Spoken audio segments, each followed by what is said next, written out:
Bosses, a staple of video games from throughout the ages, a powerful hurdle within your journey, or the final culmination of every skill you've acquired. Vanilla Minecraft has two proper bosses to speak of, the Ender Dragon and the Wither, which are almost always the target of players who prefer more linear progression. I myself absolutely love boss fights within games, but after a while, these two get a bit stale. So without beating around the bush any further, and not just because I don't know what else to write for this intro, let's add a ton of new bosses to Minecraft, alongside some more ways to make fighting them a lot more interesting, using mods. If you enjoyed the video, consider subscribing.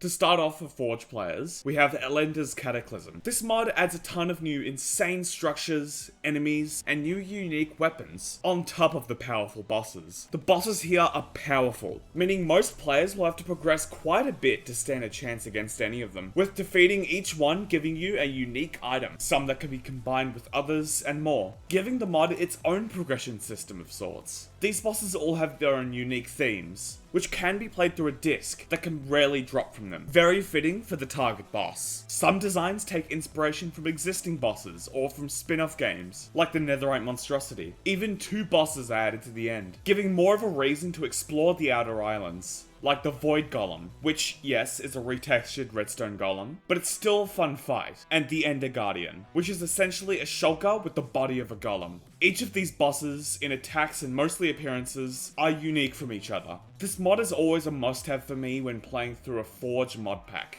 The pure strength and difficulty spike is unlike any other. Progressive bosses makes fighting the dragon, Wither, and in a sense the Elder Guardians more difficult as you go on, with the dragon and the Wither spawning in unique buffed enemies as support, like shulkers or blue wither skeletons. The highest level is an actual challenge of skill, being quite difficult with the average vanilla set. Elder Guardians in this mod can also contribute to crafting a trident, giving players another way to obtain a trident without hoping it drops from the occasional drown. The Wither can drop shards of nether stars, meaning after a few fights, you can have more nether stars than withers defeated. The Twilight Forest mod is a mod that I assume doesn't need introduction. Apart from the stunning dimension this mod adds, the bosses are unique and a decent challenge to fight, giving a good sense of progression throughout your journey here. The Naga and Minishroom are good introductory bosses, being fightable from the start, or the Hydra and Lich, being protected by magic until you progress further in this dimension. Alex's mobs adds the Warped Mosco and the Void Worm. The Warped Mosco resembling the Buzzswole Pokemon, being created by putting a warped fungus on a mungus,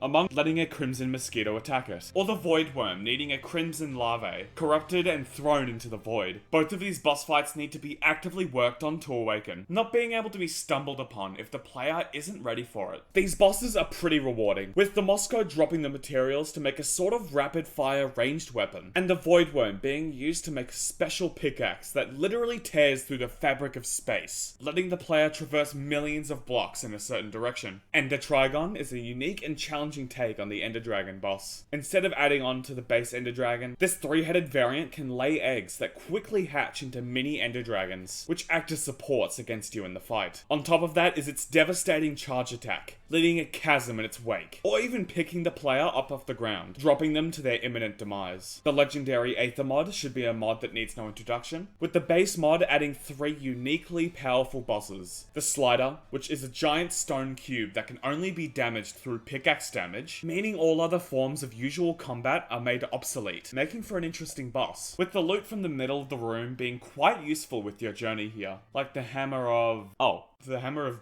King B-Dogs. Was this always called that? The Valkyrie Queen fights like other Valkyries do, with more health, damage, and speed, not being able to be destroyed until they've been defeated. And the Sun God, only receiving damage from ice projectiles that can be parried to hit them, dealing damage, whilst dodging fire projectiles and mini minions. Once defeated, allowing the Aether to have a day and night cycle, as well as the Sun Altar, which allows the user to control the time. The Cracker's Witherstorm mod is one of my personal favourites to be sure, with my friends and I doing an entire hardcore series based around the mod, starting off whenever the player wants to. The Witherstorm is extremely destructive. Every time you feel like you've gotten away from it, it comes back, bigger, faster, and stronger. I'm trying to sing because I'm genuinely stressed. Oh my God. Attempting to defeat this boss isn't even possible until specific phases, meaning the player most of the time will have to hide underground or in a different dimension to wait for it to progress, giving time for the tension of your impending doom. At a certain point, the Witherstorm will hit a max size, with excess dropping off and forming into mini-bosses called Withered Symbionts, which once defeated drops a command block book, which can be either used to create the infinite durability command block sword and tools, or a super TNT, which can be made into a Formidabomb to light, starting a countdown in your inventory. With the Witherstorm seeing the flashing box, picking it up, then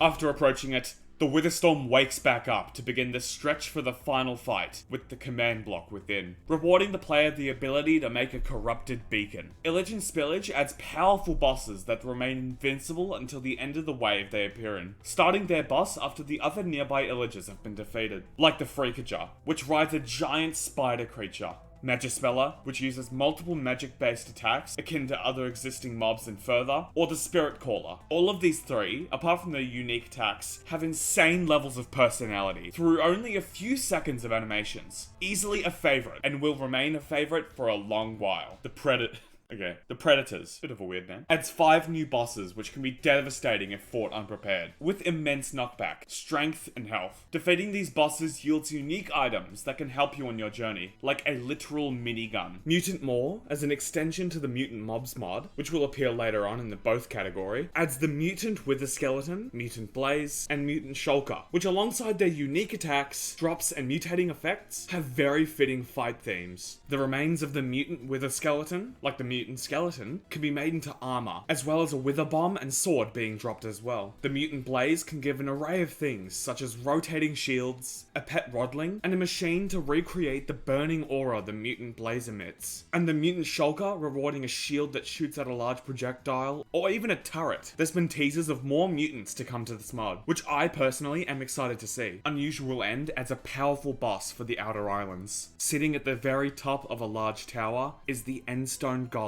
being summonable by using Dragon's Breath on the altar placed atop, giving players the building inability effect, making cheesing this unique boss a lot harder, dropping a Shulker Orb, protecting the user from levitation, reducing Shulkers to less of a nuisance. This mod also adds a Void Totem, saving the player from falls into the infinite darkness below, being super helpful when fighting end bosses. Meet Your Fight adds some unique bosses, which can drop useful items to enhance the power of the player, as well as some of these bosses' attacks, even with maxed out netherite, if you aren't paying the fullest attention, can be quite devastating. Mousy's mobs adds a slew of new mobs, especially tough bosses, like Barako, the Sun Chief of the Barakoa tribes, that can be found in savanna biomes. Some of the lower Barakoa mobs can drop masks, with each mask granting a different effect, like haste, strength, jump boost, and more. Barako's mask, however, the Soul Visage, allows you to repurpose the other masks to summon your own Barakoa guys, fighting for you alongside.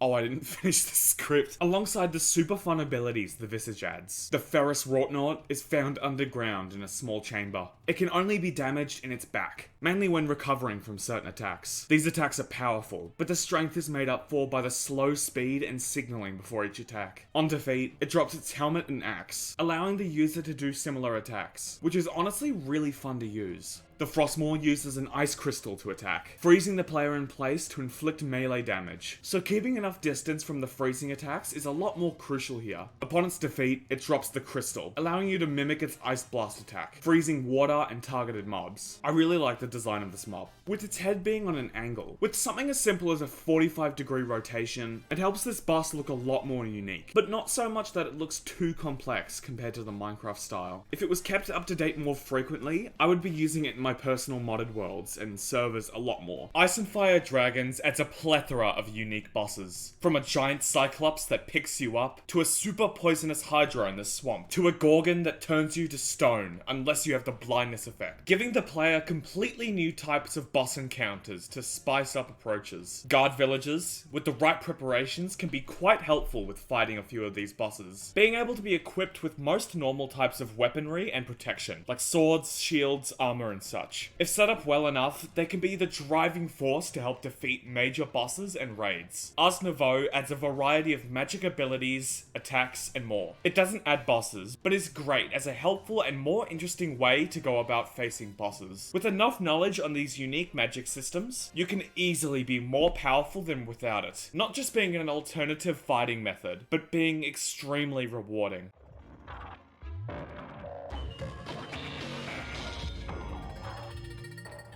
Bosses of Mass Destruction, for me, is a definite favourite in Fabric Modded Worlds, adding unique structures, items, and of course, boss fights for each part of the world, the overworld, caves, nether, and the end. Similar to Elender's Cataclysm, each of their drops can be combined to make different weapons, this time being crafting materials that can contribute to multiple items, like a beacon-esque block that allows creative flight within a small area, a spear allowing the user to phase through walls, a recharging ender pearl, or a blast amplification block. Overall, really fun mod. Definitely recommend this one. Mariam's Souls-like weaponry is a double up of helpful to fight with and boss adding mods to this list. Obviously with the name, there's a large variety of unique weapons, allowing different styles of combat, meshing really well with the Better Combat mod. This mod also adds a bunch of new powerful bosses, which themselves drop special weapons on defeat, making defeating them, and the vanilla bosses, a lot more worth it. Also it adds big chungus. Mob Origins is a Fabric extension of the Origins mod, giving a few more origins that, as the name states, relates to certain mobs, like the Evoker, letting you use the Evoker Jaws as an attack. A 15% chance to not lose their totem on use, with the downside being that villagers dislike you, refusing to trade and running on sight. Each is different from one another, giving their own positives and negatives to balance. Enchantment removes durability from any item, completely changing the meta of which materials the player could use, and the enchanting system, only allowing one enchantment per piece, with a lot of the enchantments being extremely useful and fun to use, like a double jump, a dash, a slide, auto-eating, or even something like Warden Spine, lowering the amount of damage you take if the damage comes from behind you.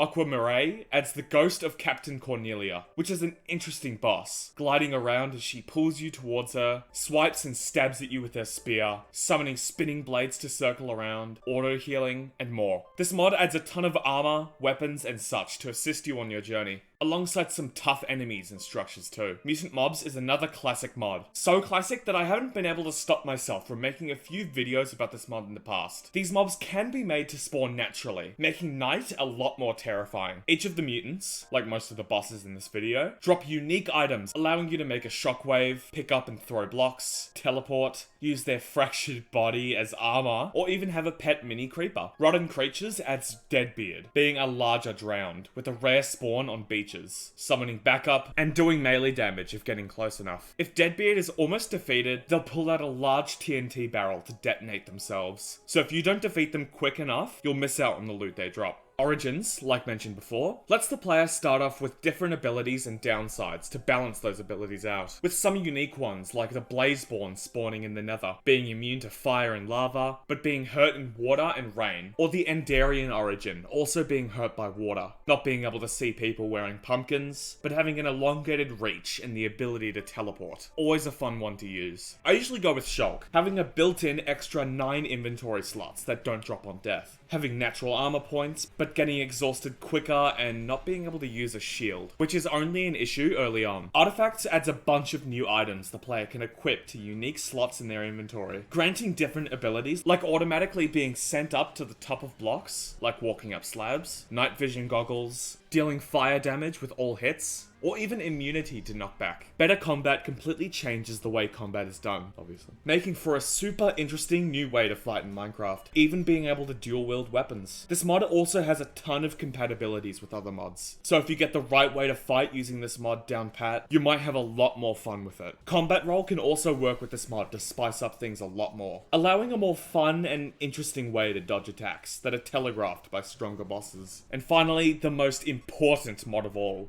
the most powerful entity possible in any Minecraft mod, the Mystical Oak Tree. This doesn't have anything to do with bosses or mods to help fight them. I just wanted to say you should try this mod because I thought it'd be funny. Did I miss out on any helpful combat mods or boss mods? Which of the mods do you like the most? Let me know in the comments. If you enjoyed this video and want more, liking the video and subscribing to the channel if you haven't already really helps me figure out what kind of videos I should be making for you all. If you're a usual viewer of the channel and want more, check out my second channel, where I upload sometimes. Thank you for watching. Hope to see you in another video. But until then, have a good day or night.